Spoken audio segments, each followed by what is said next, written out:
안녕하세요. DJ 선아입니다. 오늘의 사연 시작해 보겠습니다. 안녕하세요. 저는 저보다 4살 어린 연하 남편과 살고 있는 40대 이정아라고 해요. 사람 인연이라는 게 참 무서울 때가 있어요. 여러분들도 그런 경험이 있지 않으세요? 사실 따지고 보면 사랑하는 사람을 만나 결혼이라는 걸 하게 되기까지도 몇 번이나 놀라운 인연을 겪게 되는 거잖아요.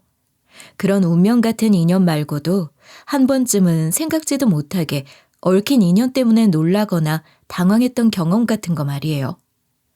제가 오늘 하려는 얘기가 그렇게 저도 모르는 사이에 얽혀있던 관계에 대한 이야기랍니다.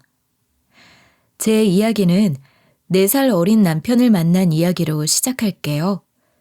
제가 연애 경험이 아주 많았던 건 아니지만 연하를 만난 적은 없었는데요. 저보다 어린 남자를 이성으로 느껴지지 않는다고 생각했던 것 같아요. 남편은 심지어 까마득한 과 후배였답니다. 당시 저는 학부를 졸업하고 바로 학과 사무실에서 계약직 행정조교로 일하고 있었는데 남편은 그 해에 입학한 신입생이었어요.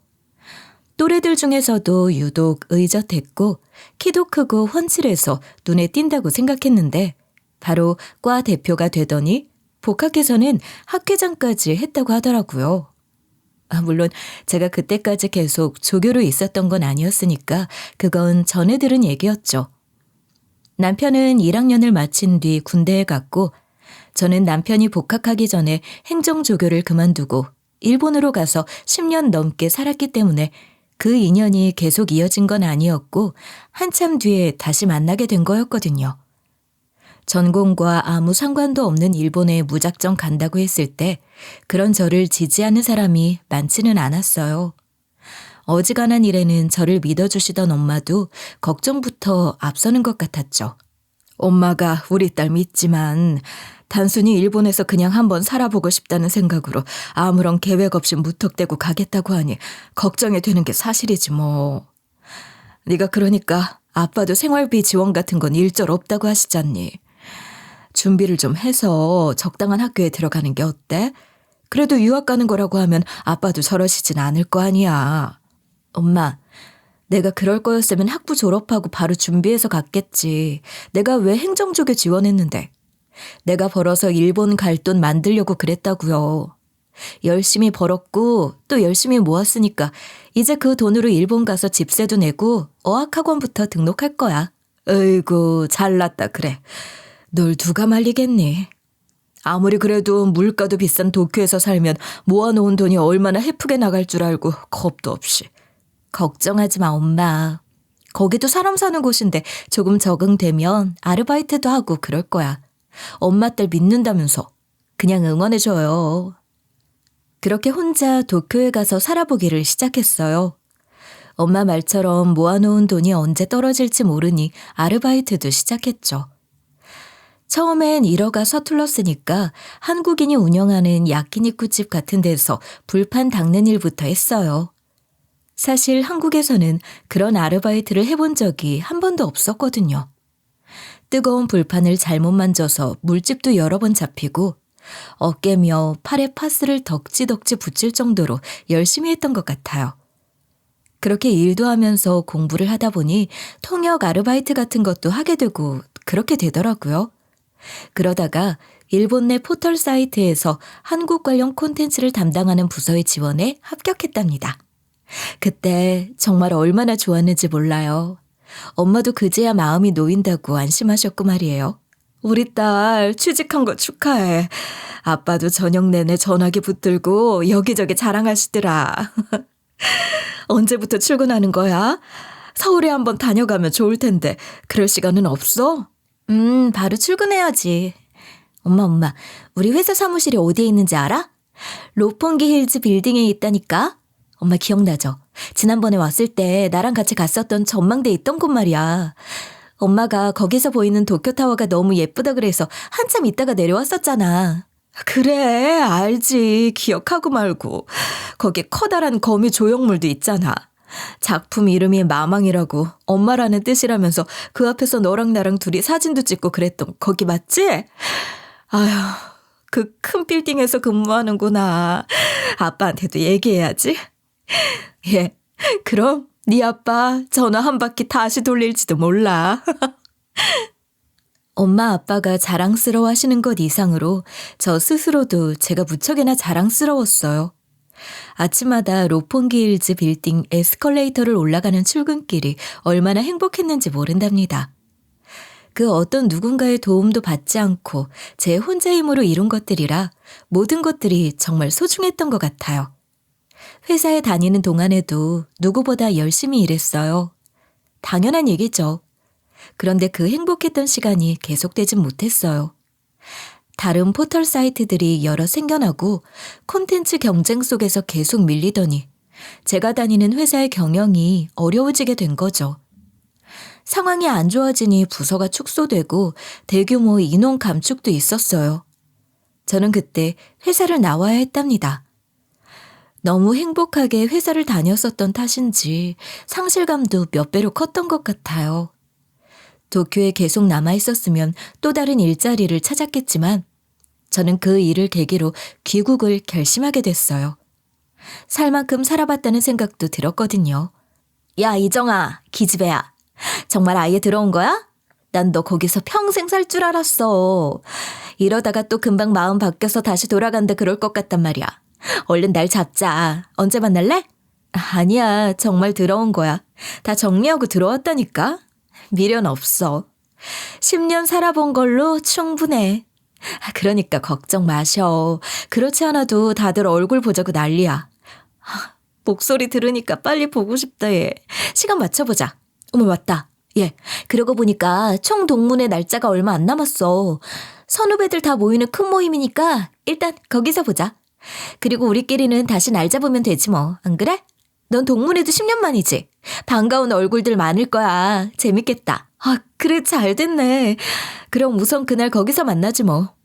너무 오랜만이라 나 기억하고 있는 동문들이 몇이나 되려는지도 모르겠네. 나부터도 별로 떠오르는 얼굴이 없는데 말이야. 그렇게 10년 만에 나가게 된 총동문회에서 남편을 다시 만났던 거죠. 그 사이 저는 30대 후반을 바라보는 나이가 되었고 풋풋한 새내기였던 남편도 어느새 30대 중반을 바라보는 나이가 돼서 다시 만나게 되니 조교하던 시절 신입생이었던 남편을 보던 거랑은 다른 느낌이더라고요. 야, 진짜 오랜만이다. 신입생 과대표 박민우, 내가 넌 기억하지? 그땐 까마득한 후배에다 어린아이 같더니 이게 뭐야? 과장님 같은 모습이잖아? 이정아 조교 선생님, 저도 선배님 기억하죠. 복학했더니 조교 선생님이 바뀌었더라고요. 도쿄에 오래 계셨다고 들었어요. 그리고 선배님, 저 정말 과장인데요? 남편은 졸업 후 대기업 취업에는 실패했고 재도전을 하는 대신 규모는 작지만 가능성 있는 회사에 입사했다고 했어요. 회사의 성장 가능성과 더불어 그 회사에서 능력을 인정받고 역량을 발휘할 스스로의 가능성을 모두 본 거죠. 말로는 가능성을 봤다고 하지만 그래도 정말 잘한 선택인지 몰라서 입사하고 초반에는 계속해서 그렇게 스스로 반문하곤 했던 것 같아요. 근데 2년 만에 대리가 되고 그리고 다시 2년 만에 또 과장이 됐거든요. 아무리 작은 회사라고는 하지만 역대급 초고속 승진이었대요. 이건 제 자랑입니다. 동기들보다 최소 3, 4년은 빨리 승진한 셈이었겠네? 그만하면 자랑할 만해. 더해. 얼마든지 들어줄 테니까 말이야. 난 이런 얘기가 그렇게 재밌더라고. 열심히 사는 얘기 말이야. 선배님은 참 재밌는 분인 것 같아요. 그런데 전 제가 남들보다 열심히 일해서 승진한 얘기는 이제 재미없고요. 선배님 도쿄 이야기 듣고 싶어요. 저도 도쿄 여러 번 갔었거든요. 처음엔 출장을 갔었는데 그때도 그렇게 좋더라고요. 그래서 그 뒤로는 혼자 여행도 가고 그랬어요. 선배님이 도쿄에 계시다는 얘기는 들었지만 절 기억하실지도 잘 모르겠고 선뜻 연락을 해볼 용기는 안 났는데 그냥 눈 딱 감고 연락 한번 드려볼 걸 그랬다는 생각에 후회가 되네요. 그랬다면 도쿄에서 몇 번쯤 만나 뵀을지도 모르는데 말이에요. 그러게 연락하지 그랬니? 그랬으면 내가 근사한 데서 마시는 것도 사줬을 텐데 말이야. 도쿄 여행만 했었어? 난 도쿄에서 10년 살았지만 사실 제일 좋아하는 곳은 교토야. 도쿄랑은 또 완전히 다른 느낌인데 난 교토의 그 분위기가 너무 좋더라. 남편은 저의 일본 생활에 관심을 가졌고 그렇게 둘만의 대화를 한참 동안 이어갔던 것 같아요. 동문회에서의 그 만남을 계기로 몇 번 더 만나다가 본격적으로 사귀게 됐고 서로 모든 면에서 너무 잘 맞는다고 느꼈죠. 그렇게 다시 만난 지 1년 만에 결혼을 결심하게 됐답니다. 1년이면 결혼을 결심할 정도로 서로에 대한 믿음을 갖기에 충분하다고 생각했어요. 둘 다 어린 나이가 아니었고 그 정도의 사람 보는 눈은 갖고 있다고 믿었으니까요. 내가 일본에 있으면서 정말 마음에 든다고 생각했던 게 여러 가지가 있지만 결혼식 문화도 그런 것 중에 하나야. 일본 사람들은 청첩장을 받잖아? 그럼 참석 의사를 밝히는 답장을 보내야 돼. 청첩장을 보내는 사람들의 입장을 보자면 그러니까 정말로 꼭 초대하고 싶은 사람들만 추려서 초대를 하는 거지. 그러고도 참석 여부를 일일이 확인해서 그런 사람들과 함께하는 의미 있는 결혼식을 치르는 거야. 도쿄에 있는 동안 결혼식 초대를 몇 번 받았는데 갈 때마다 기분이 참 좋았어. 내 이름이 적힌 테이블 카드도 그렇고 소중한 한 사람의 손님이 된다는 느낌도 들어. 그러니 축하하는 마음도 훨씬 더 예쁜 마음이 되더라고. 근데 우리나라 결혼식은 그렇지 않잖아. 뭐랄까? 신혼부부를 찍어내는 공장 같다고 해야 하나?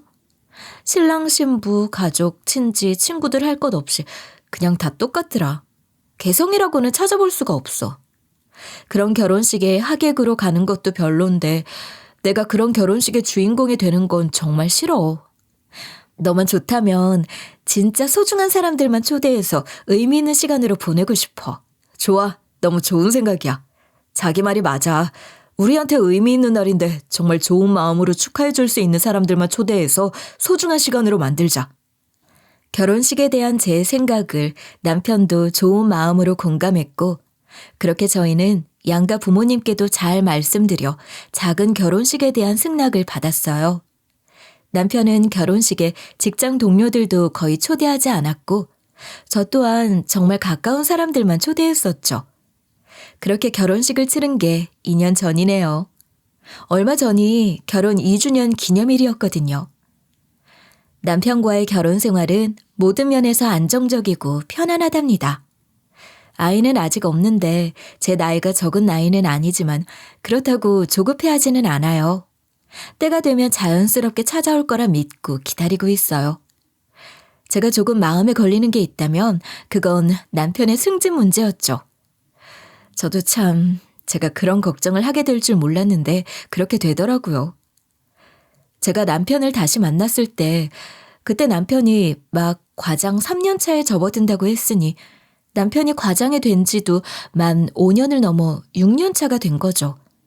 물론 일반적인 승진 체계나 더 큰 기업의 경우를 생각하면 늦은 게 아니지만 과장까지 초고속 승진을 한 남편의 경우를 생각하면 차장 승진이 늦어지는 게 다소 의아하긴 했어요.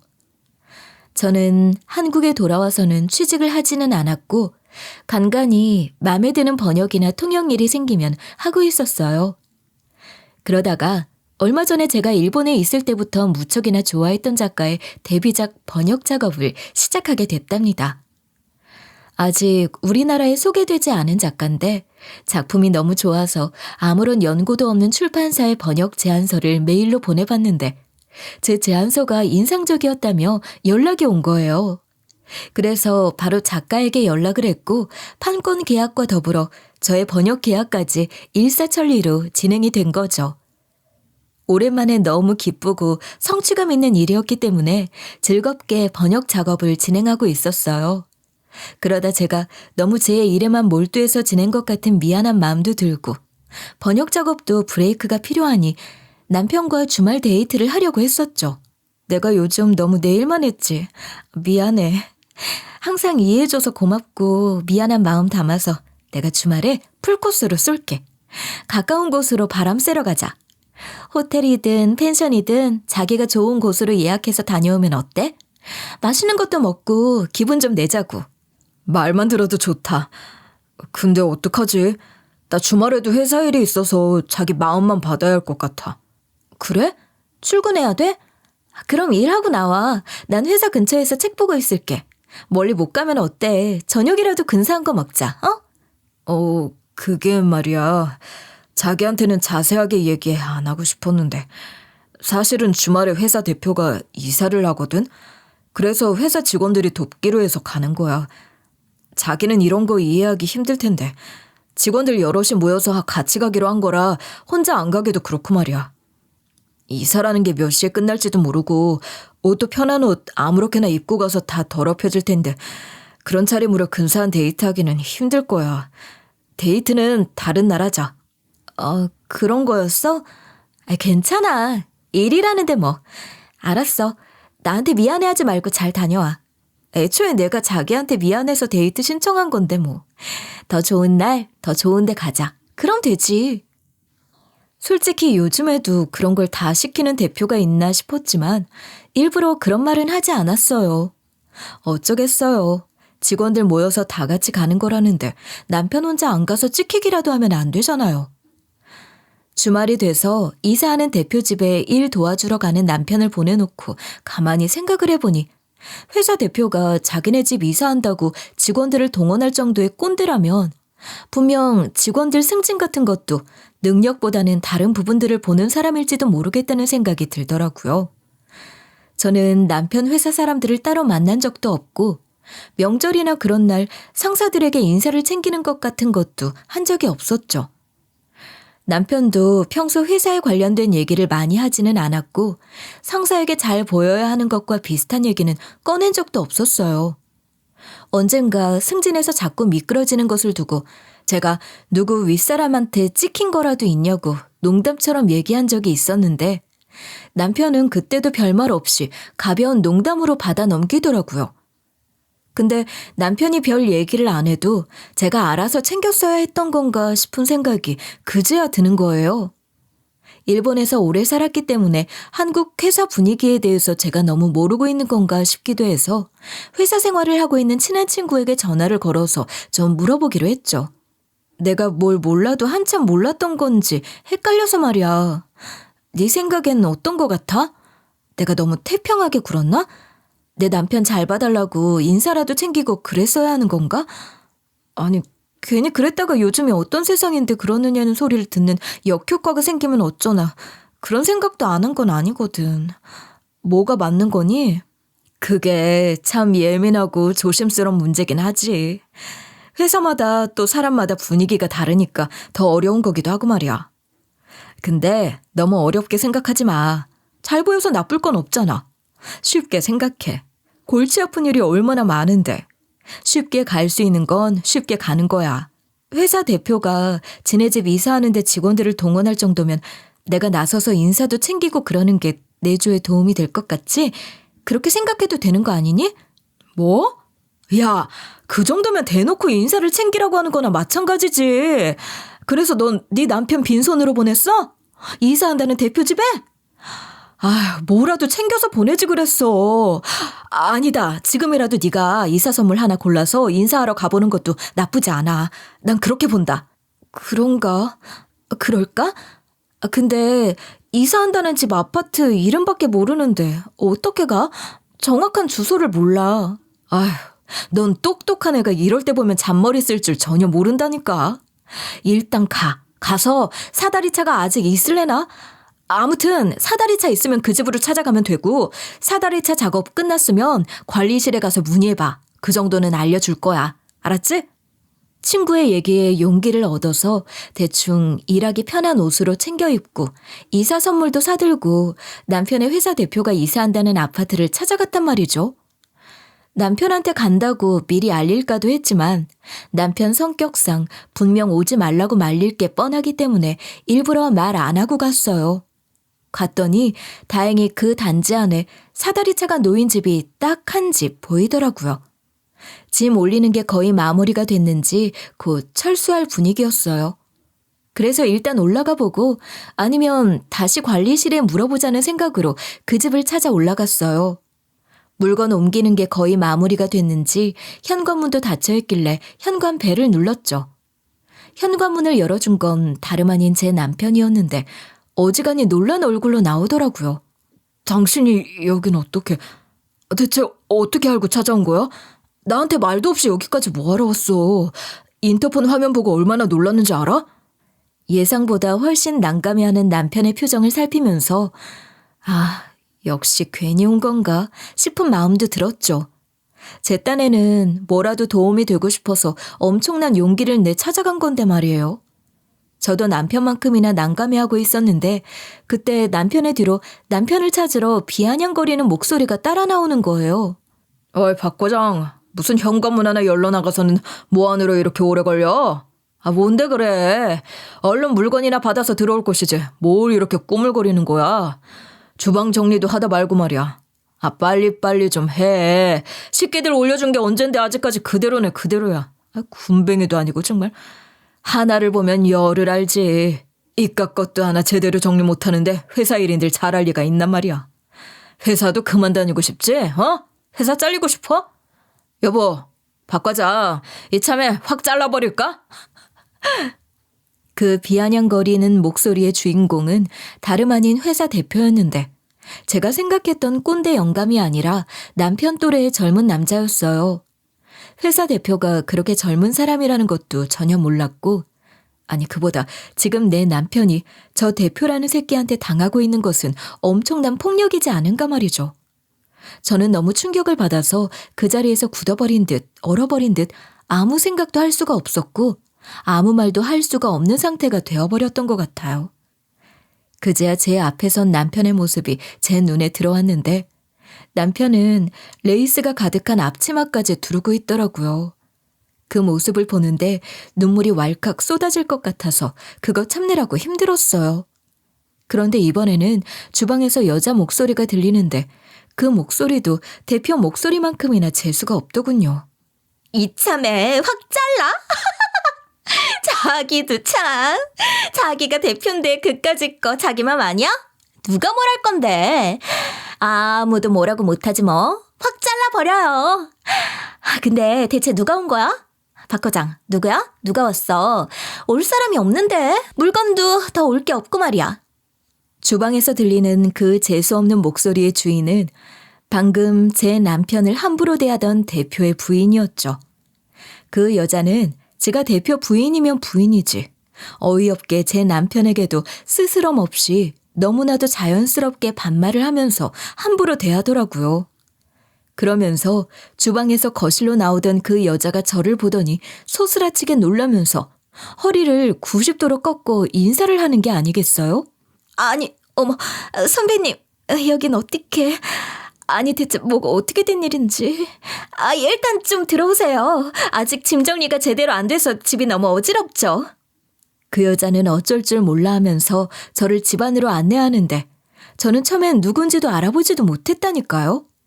제가 대꾸도 안 하는데 저 혼자 떠드는데 그 집에서 나오는 이름들을 들어보니 제 고등학교 후배인 모양이었죠. 그러고 보니 낯이 익은 듯도 했어요. 총동문회에서 몇 번쯤 본 것이 기억났거든요. 그제야 저도 정신이 좀 차려지는 것 같았어요. 피해여고 동문이죠? 동문회에서 본 것 같기도 하네요. 난 여기가 남편이 다니는 회사 대표님이 이사한 집이라고. 남편이 일을 도우러 간다기에 나도 손 좀 보태려고 온 거예요. 세상에, 선배님이 박 과장님 사모님이신 거예요? 어쩜 전 전혀 몰랐어요. 이런 결례를. 세상에 나 어쩌면 좋아. 여보, 얼른 인사드려요. 왜, 내가 말했지. 우리 여고 동창의 총무님. 그렇게 지 남편에게 저를 동문회 총무라고 소개하면서 뭐라고 귓속말로 속삭이더라고요. 그랬더니 그 대표도 바짝 얼어서는 넙죽 인사를 하는 거예요. 안녕하세요. 처음 뵙겠습니다. 집사람 통해서 말씀 많이 들었습니다. 그렇잖아도 일간 한번 찾아뵙고 인사를 한번 드리려고 했었는데 박 과장님 사모님이신 줄은 전혀 몰랐네요. 이거 제가 정말 큰 실수를 한 것 같습니다. 좀 전에 있었던 일은 그러니까 장난이 아니고 그러니까 제가 정말 큰 실수를 한 겁니다. 뭐든지 하겠으니 방금 있었던 일은 잊어주십시오. 다시는 이런 식으로 박 과장을 대하지 않겠습니다. 잊어주세요. 부탁드립니다. 박 과장님, 미안합니다. 선배님, 그게요. 그러니까 저희 남편이랑 박 과장님이 입사 동기였어요. 그러니까 그만큼 친한, 가까운 사이라고 할 수가 있는데요. 그게 아무리 그래도 저희 남편이 크게 잘못한 줄은 잘 알고요. 그래서, 아니야, 그러니까.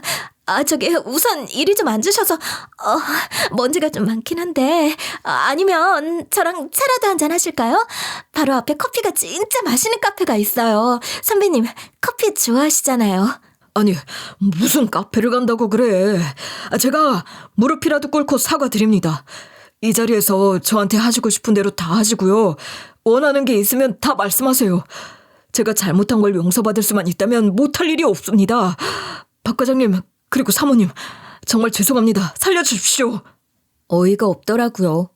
부부가 똑같이 발발 기는 모습이 기이할 정도였어요. 아니, 방금 전까지만 해도 제 바로 앞에서 제 남편을 함부로 대하면서 모욕을 주더니 이렇게 갑자기 발발 긴다고? 대표란 놈이 지 와이프한테 제가 동창회 총무라는 말을 듣고 깜짝 놀란 걸 보면 동창회 총무라는 제 위치가 저 인간들에게 뭔가 대단한 의미가 있는 모양이죠.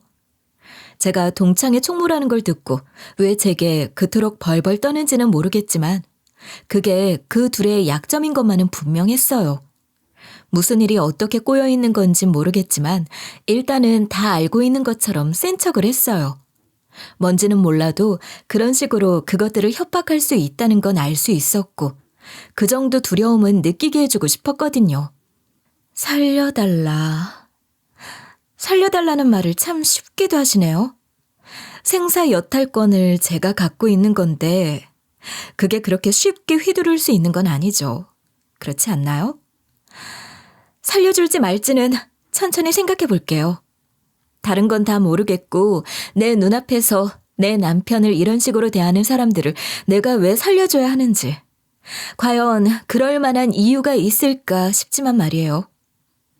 그래도 일단 생각은 해보겠다 정도로 얘기하고 일어나야겠어요. 그리고 내 남편은 저랑 같이 나갈 거예요.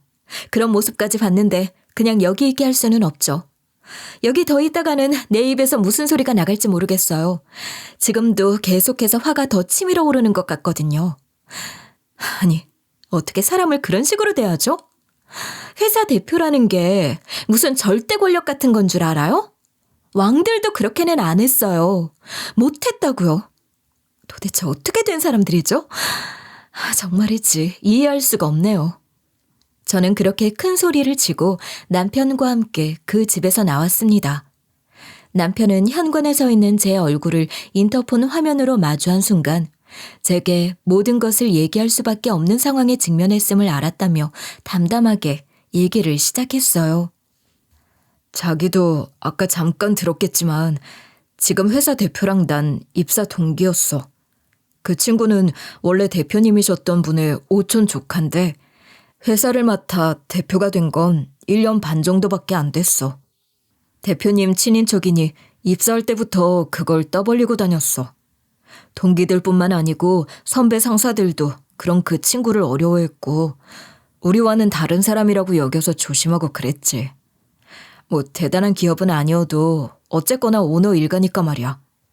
근데 그런 자기보다 내가 승진이 훨씬 빨랐으니 그게 얼마나 싫었겠어.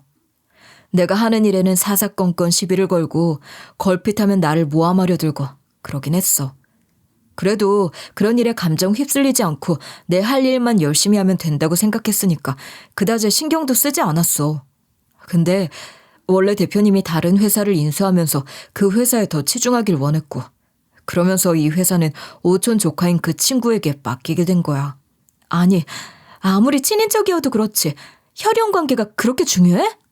능력을 떠나서 인성이 저 따위인 인간에게 회사를 맡긴다는 게 말이 되냐고. 원래 대표도 저 인간 인성이 저 따위라는 걸 모르진 않았을 거 아니야. 정말 이해할 수가 없네. 그 대표님도 좀 이상한 사람 아니야? 원래 대표님은 누구보다 내 능력을 먼저 알아봐 주신 분이었어. 고마운 게 많은 분이지. 새로 인수한 회사로 가시면서 스카우트를 제안하셨는데 그때 난 내가 시작부터 맡아서 하고 있던 프로젝트를 포기할 수 없었어. 애정을 많이 쏟아부은 일이었고 그 일을 계속하고 싶었기 때문에 회사에 남겠다고 한 거야. 그리고 원래 대표도 오촌 조카인 그 친구가 회사 대표로서의 자질이 턱없이 부족하다는 것을 잘 알고 계셨지만 집안의 다른 가족들 의견도 무시할 수 없으셔서 어쩔 수 없이 회사를 맡기긴 하셨지만 기존의 임원진 일부도 남겨둘 거고 원래 대표님도 이 회사에 계속 관심을 가질 것이라고 하셨거든.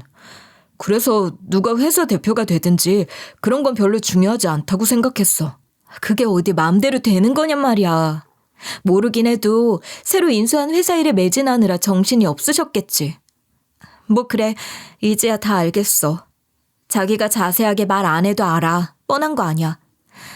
지금의 그 대표란 놈은 회사가 다 지 것인 양 아나무인이 되어갔을 테고 특히 당신이 승진하는 꼴은 죽어도 보고 싶지 않았을 테니까 번번이 무슨 핑계를 끌어와서라도 당신 승진 못하게 하려고 퇴짜를 놓고 있었던 거겠지. 그렇지? 어쩐지 이상하다 했어. 이제야 다 알겠어. 일이 그렇게 됐던 거구나. 무슨 그런 놈이 다 있어. 그런 놈한테 회사를 맡겼으니 회사 꼴이 이 지경이 된 거 아니야. 게다가 그 대표 마누라도 남편과 입사 동기였는데 처음에 능력으로 인정받는 제 남편에게 관심을 보이면서 어떻게 잘 해보려고 그랬다고 하더라고요.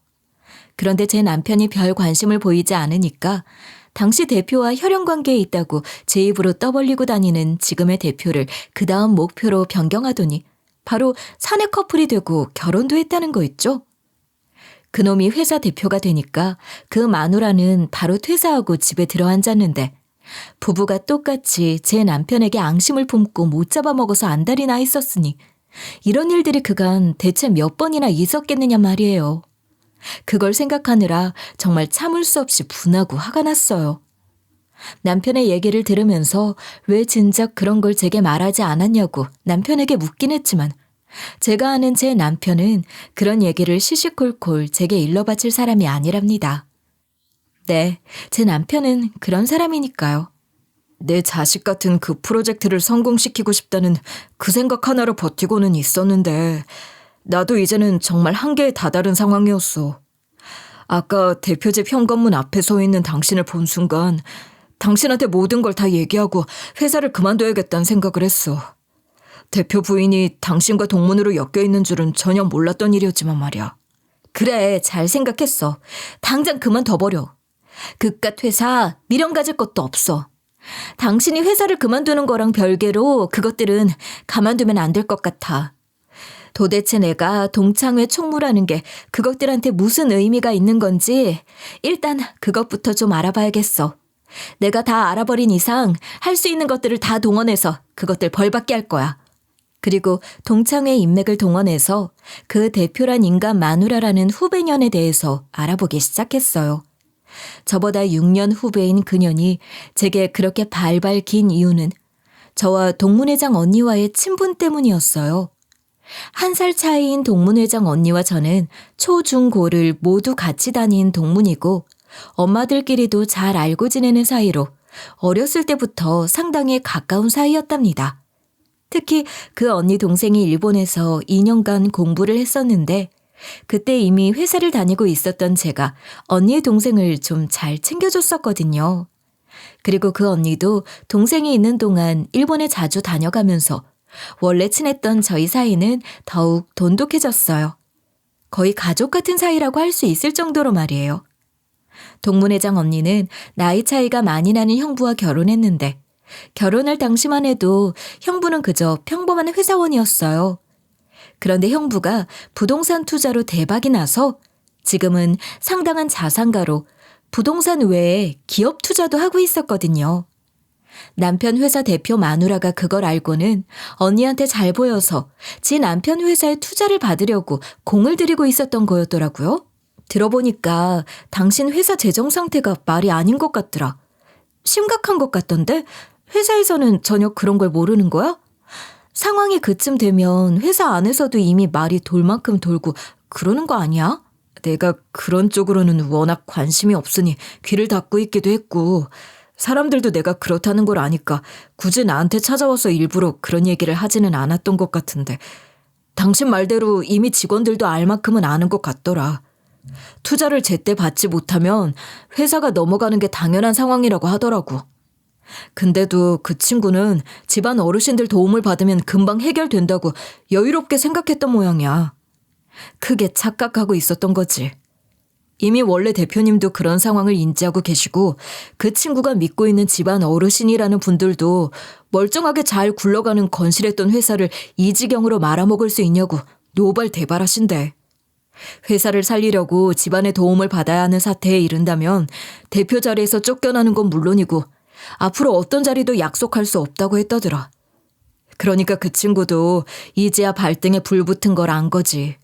대표 자리 유지하려면 이 상황을 어떻게든 스스로 해결하는 능력을 보여야 하는 것 같더라고. 그래, 맞는 말이지 뭐야. 그 정도 능력을 보여줘야 대표 자리 지키고 앉을 만한 명분이 서는 거 아니겠어? 이 문제 해결 못하면 대표 자리에서 쫓겨나고 집안에서도 퇴출되는 수순이니 앞으로 집안에서 벌이는 사업에서 뭐라도 해먹고 살려면 무슨 일이 있어도 투자 받아서 해결을 해야 하는 거고 말이야. 당장 집안에서 외면당하면 할 수 있는 게 아무것도 없을 테니 그야말로 청천벽력 아니냐고. 그러니 대표 마누라라는 후배년이 가만히 있을 수가 있었겠어요? 저를 찾아와 바로 눈물부터 쏟더라고요. 선배님, 제 말 좀 들어주세요. 여자들끼리 허심탄회하게 드릴 말씀이 있어서 이렇게 찾아왔어요. 그러면서 헛소리에 물꼬를 트는데 들어주기 괴로웠지만 무슨 얘기를 하나 싶어서 일단 들어주기로 하고 꾹꾹 참으며 짓거리는 소리를 들어봤죠. 선배님께서 원래 자기 얘기를 잘 안 하시잖아요. 남편분이 그냥 회사원이라고 듣기만 했지 세상에 박 과장님인 줄은 상상도 못했어요. 박 과장님은 결혼식 때도 회사 직원들 안 부르셨던 분이잖아요. 그러니 제가 그걸 어떻게 알았겠어요? 아니, 무슨 얘기를 하려나 싶어서 일단 듣고는 있는데 시작부터 뭔 말 같지도 않은 얘기를 하는 거야? 그래, 내가 동창회에서 내 얘기를 안 하는 건 맞아. 그다지 친하지도 않은 사람들이 모인 곳에서 굳이 내 얘기를 해야 할 이유는 없잖아. 내가 원래 그런 성격도 아니고 말이야. 근데 그게 뭐가 어쨌다는 거야? 너네 부부가 그렇게 막말로 함부로 막대하던 박 과장이 내 남편이라는 걸 몰랐다는 게 무슨 면죄부가 된다고 그 얘기를 이렇게 구구절절 하는 거야. 내 남편이 아닌 박 과장에게는 함부로 해도 아무 문제가 없었는데 그 사람이 내 남편이라고 하니 그게 갑자기 큰 잘못이 되어서 지금 나한테 빌려왔다는 거야? 기가 막혀서. 너무 웃기는 얘기 아닌가요? 그것도 변명이라고 그런 얘기를 제일 먼저 하더라고요. 제 남편인 줄 모르고 그랬다는 걸로 용서가 되는 상황이 아닌데 후배녀는 제가 어이없어 하든 말든 준비한 변명을 이어갔어요. 선배님, 사실 제 남편이 박 과장님한테 갖고 있는 열등감이 장난이 아니거든요. 입사할 때부터 그랬어요. 근데 그걸 너무 삐뚤게 표출하게 된 거예요. 저라도 진작 말렸어야 했는데. 선배님, 알고 보면 저희 남편도 불쌍한 사람이거든요. 박 과장님처럼 능력이 출중한 것도 아니고 그러다 보니 집안에서도 제대로 된 인정 한번 받아본 적이 없어요. 잘하는 동안에도 늘 불행했대요. 지금 이 회사 잘못되면 선배님, 그럼 저희 남편은 집안에서도 영원히 잘려요. 애들도 아직 어린데 저희는 어떡해요? 제발 좀 살려주세요. 동문회장 선배님이랑 각별하시잖아요.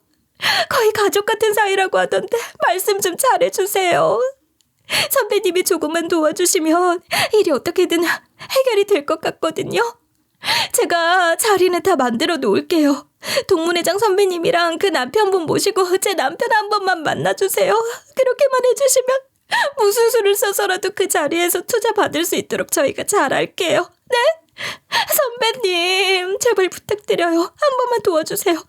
제가 이 은혜는 잊지 않을게요. 두고두고 죽을 때까지 갚을게요. 저희 정말 이번 일 해결 못하면 죽는 거거든요. 살려주세요. 정말 더 이상은 못 들어주겠네. 아무 의미도 감동도 없는 얘기 구구절절 해봐야 소용없으니까 그만해. 난 지금 그동안 내 남편이 당한 말도 안 되는 일들을 어떻게 응징할 수 있는지 그 생각뿐이야. 내가 할 수 있는 모든 것을 할 작정인데 고마워. 덕분에 한 가지 옵션이 추가됐네. 난 언니한테 절대로 도와주지 말라고 할 거야. 근데 말이야, 사실 내가 그렇게 말하지 않아도 언니는 이미 도와줄 마음이 전혀 없는 것 같더라. 그래도 혹시 모르니 절대로 마음 약해지지 말라고 할 거야. 투자? 어림도 없지. 투자가 뭐 그렇게 간단하게 되는 건 줄 알아? 누구 신세를 망치려고 함부로 투자를 해달라는 거야. 그런 일은 절대로 일어나지 않을 테니 빨리 포기하는 게 정신건강에 좋아. 안 되는 일에 매달려 봤자 짐만 빠지지. 너랑 네 남편이 지금껏 내 남편에게 한 짓들은 엄연한 폭력이야. 알아? 그게 얼마나 큰 죄인지 아냐고. 지금 증거 수집 중이고 제대로 처벌받게 할 거야. 그리고 내가 네 애들 걱정까지 해야 돼?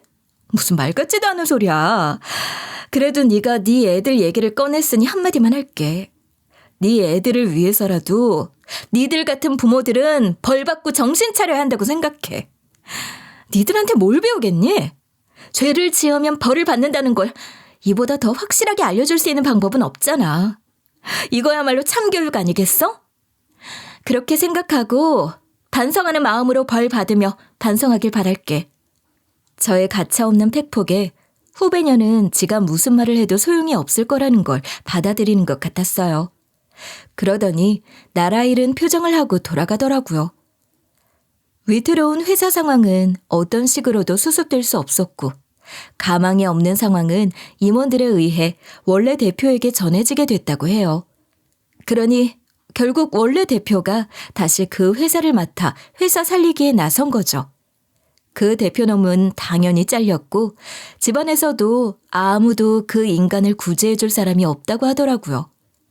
그렇지만 전 그것으로는 분이 풀리지 않아서 그 대표놈의 갑질과 언어 폭행을 고소 고발할 작정이었는데 회사 안에서 그 대표놈에게 당했던 사람들이 합심해 집단 소송을 준비한다기에 남편도 거기에 동참하기로 했답니다. 사실 남편보다 제가 더 열정적으로 나서서 실질적으로 일을 진행하고 있어요. 남편은 돌아온 대표님 부름을 받아 회사 정상화를 위해 여러 가지 일들을 맡게 되었고 맡아 하던 프로젝트의 마무리 작업도 함께 진행 중이라 정신없이 바쁘기도 하니까요. 지금은 바쁜 일들이 얼른 다 지나가고 모든 것이 평온하게 제 자리를 찾게 되길 바라는 마음뿐이랍니다. 그것들은 집안에서도 퇴출되어 끈 떨어진 신세가 되었고 일자리도 못 구해 돈 떨어지니 이사한 집 집세도 결국 감당하지 못하고 후배년 친정으로 들어갔대나 어쨌대나 하는 얘기를 동문 회장인 언니를 통해서 들었어요. 말도 마. 며칠 동안 내 전화기에 아주 불이 났다니까. 아주 까면 깔수록 기가 막히는 소리밖에 안 나오는 거야. 얘가 아주 동창회를 무슨 사채업장으로 생각했는지 난리도 아닌 거야. 걔한테 돈 빌려줬다가 못 받았다는 동문이 몇 명인 줄 알아? 아휴, 속 시끄러워서 못 살겠어. 지 남편이 회사 대표네 어쩌네 하면서 환심을 사가지고 투자 명목으로 빌리기도 했고 뭐 갑자기 돈 들어갈 곳이 있는데 목돈이 다 묶여있다는 둥, 땅이 안 팔려서 자금이 막혔다. 금방 해결되니까 잠깐만 빌리자. 아주 사연도 다양하더라. 그래도 돈 얘기니까 다들 조심스럽고 그래서 쉬쉬했던 모양인데 일이 이렇게 되니 이제 막 터지는 거야. 여기저기 뻥뻥 아주 그냥. 아휴. 어이없네 정말. 생각했던 것보다도 훨씬 더 형편없는 인간이었어. 나야 사람들 관계나 그런 거 관심도 없고 그런 얘기 듣는 것도 없어서 잘 몰랐지만 그런 내 눈에도 걔는 질이 나쁜 애라는 게 보이더라고. 약한 사람한테 강하고 강한 사람한테는 바짝 엎드리는 전형적인 강약 약강 인간인 건 바로 알겠더라. 게다가 그 강한 사람, 약한 사람의 기준이라는 것도 천박하기가 입에 담기도 싫다 정말. 언니한테도 그렇게 알랑거리면서 아부를 떨어댔잖아. 언니가 손톱만큼도 여지를 안 주는데 아랑곳 없이 아주 끈질기게 쫓아다녔잖아. 난 가끔 걔 그러는 거 무섭더라. 어쩌다가 한번 보는 나도 알 정도인데 사람들도 참. 그래도 걔가 무슨 회사 대표 마누라라고 하니까 그런 걸 믿고 돈을 빌려주고 그랬대? 몰라. 자세하게 알고 싶지도 않아. 동창 회장 이것도 그만둬야지. 정말 머리 아파 죽겠어. 너는 총무직이라도 맡겨놓으면 그래도 동창회 일에 관심도 좀 갖고 그럴 줄 알았는데 이름만 올려놓으면 된다고 했다고. 어쩜 정말 그렇게 이름만 딱 올려놓고 아예 관심도 없지? 아휴, 나도 이제 그만할래. 동문회라는 데가 그런 애들 나와서 이상한 짓거리 하는 데가 아닌데 안타깝다 정말. 그 후배년 얘기는 한동안 동문회를 떠들썩하게 만들 스캔들로 두고두고 회자되겠죠. 사실 저로서는 한치 앞을 모르고 건방 떨며 살더니 꼴 좋게 됐다 싶어요. 생각해 보세요. 제 눈앞에서 제 남편이 그런 꼴을 당하는 걸 봤잖아요? 당연한 거 아닌가요? 본인 그릇에 과분한 자리를 얼결에 차지하고 앉아서는 그 권력을 그런 식으로 악용한 대가를 치르려면 아직도 멀었다고 생각해요. 이런 사이로 꼬이게 될 줄 몰랐다는 건 절대로 면죄부가 될 수 없고 면죄부가 되어서도 안 되는 거죠. 지위, 명예, 돈, 사람 다 잃었다고 끝이 아니지 않겠어요? 제대로 된 처벌을 받고 죗값 치르면서 피눈물로 반성하길 바랄밖에요. 그리고 그 후배년 얘기를 신난 것처럼 떠들고 다니는 사람들 중에서도 그 후배년과 그다지 다를 바 없는 애들이 몇이나 있다는 것도 아는데 그렇게 남의 불행을 떠들어대면서 즐길 게 아니라 이런 걸 보면서 지들 삶도 반성 좀 하고 그러면 좋겠는데 말이에요. 제가 뭐 이런 얘기를 막 해도 될 정도로 결점이 없는 인간이라고 자부할 순 없지만 적어도 사람을 그런 기준으로 평가하고 멋대로 대하고 그렇게 살지는 않았거든요. 그건 정말 잘못된 것 같아요. 이런 일을 겪어보니 더 잘 살아야겠다는 생각이 들어요. 좋은 사람도 참 많은 세상이잖아요. 좋은 사람들 많이 만나고 또 우리도 좋은 사람이 되어줄 수 있고 그렇게 살면 좋겠어요. 여러분들도 모두 그러시길 바랄게요. 긴 얘기 끝까지 들어주셔서 너무너무 감사합니다.